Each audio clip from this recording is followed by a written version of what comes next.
நீங்க கொடுக்கக்கூடிய 1000 ரூபாய் பத்துமா? 1000 ரூபாய் கொடுத்து 10,000 ரூபாய் புடிங்கிட்டு இருக்கீங்க மக்கள் கிட்ட. இதையெல்லாம் என்னுடைய தலைவர் எதிர்கட்சி தலைவராக இருந்து பேசுவார் கூடிய விரைவில். அவருடைய பயணம், அவருடைய ஒவ்வொரு நொடியோடைய பயணம் தமிழகத்தில் அதிர்வலைகளை 1967 அண்ணா ஏற்படுத்தியது போல 1977 எம்ஜிஆர் ஏற்படுத்தியது போல அடுத்த பிளவு ஏற்படும் தமிழகத்தில். அதற்கு எல்லா அஜெண்டா ரெடி, எல்லாமே பிளானிங்.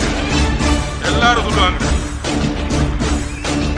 தேர்தல் அரசியல் இவங்களுக்கு தான் எல்லாம் தெரியும்.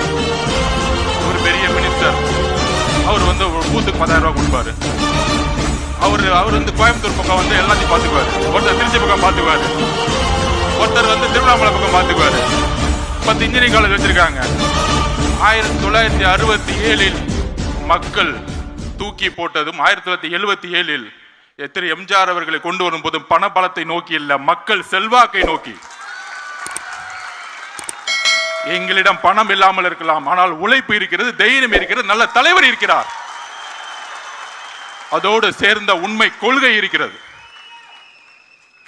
So agenda ready.